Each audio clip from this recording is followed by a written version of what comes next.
Hello and welcome to my news channel. Here Turkey, good to be with you. Let's start. Forest fires take hold across Turkey's south as more evacuate. At least 8 people have been killed in wildfires that have ripped through southern Turkey, ravaging coastal resorts and forcing tourists to flee. The blazes have been raging for almost 10 days, as Turkey grapples with its worst fire crisis in a decade. On Monday, Turkish authorities said more than 130 blazes had been contained, as firefighting efforts continued. Elsewhere, firefighters are trying to contain wildfires in parts of Greece, Spain and Italy. Italy's National Fire Service said it had to deal with more than 1,500 flare-ups across the country on Sunday. In Greece, 5 villages have been evacuated in the Peloponnese region, where temperatures are expected to reach up to 45 Celsius this week. Strong winds and soaring heatwave temperatures across southern Europe have fueled the destructive fires. Experts say climate change increases both the frequency and intensity of such blazes. The worst fires have occurred along Turkey's Mediterranean and Aegean coasts, a major tourist region. Over the weekend, dramatic videos showed tourists being evacuated from beach resorts by boat, with Turkish Coast Guard vessels involved in rescue operations. Satellite photos showed vast burnt forests after nearly 100,000 hectares were consumed by flames. Jeff Bezos successfully completes spaceflight.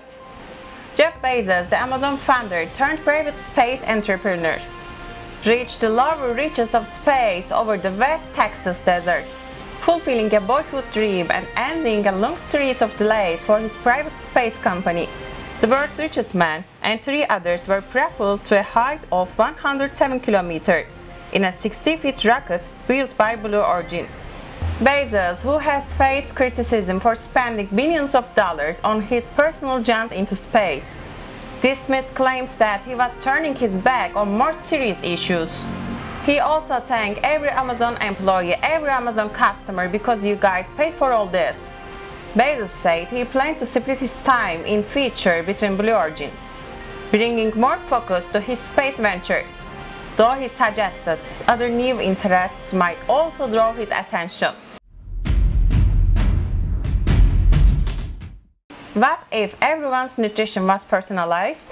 Amid the arguments, there is broad consensus that the rise of personalized nutrition has done a lot to promote healthy and environmentally friendly eating over the past decade. In 2031, the proportion of obese Americans fell for the first time in more than 20 years, and the rate of diabetes has fallen for 3 years in a row, from its all-time high of 22%. Europeans are getting slimmer and healthier too.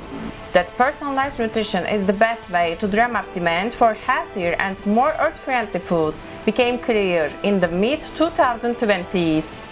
The most crucial discovery was the role of the microbiome. The microbiome, it turned out, was the factory that converted food into various substances the body needs to function, as well as those that cause poor health. And everyone's microbiome is unique. One of the most contentious topics discussed at Davos was how to make personalized nutrition more affordable. In the final debate on the main stage at Davos, the majority of speakers were optimistic about the future potential of the technology, while others worried about the difficulty of expanding adoption within these more hesitant groups. The discussion ended on a bittersweet note. Personalized nutrition, it seems, is not to everyone's taste.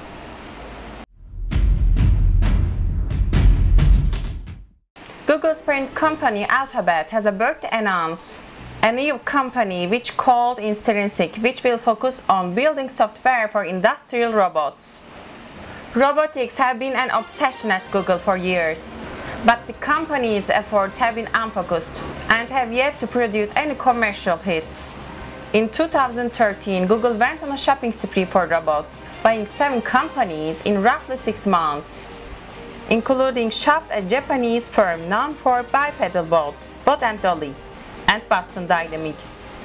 The effort was named Replicant over the years, though no news emerged from Replicant, and Google either sold off or shut down most of its investments.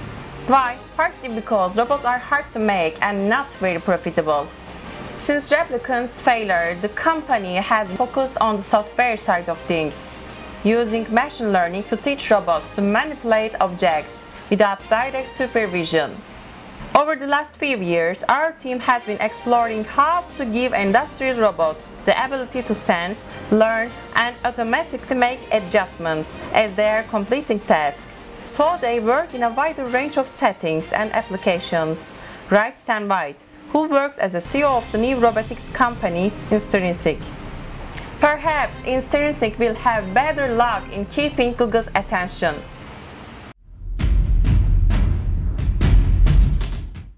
A million-word gap for children who aren't read to at home. Young children whose parents read them 5 books a day enter kindergarten, having heard about 1.4 million more words than kids who were never read to, a new study found. The million-word gap could be one key in explaining differences in vocabulary and reading development, said Jessica Logan, lead author of the study and assistant professor of educational studies at the Ohio State University. The study appears online in the Journal of Developmental and Behavioral Pediatrics. Researchers selected randomly 30 books and counted how many words were in each book.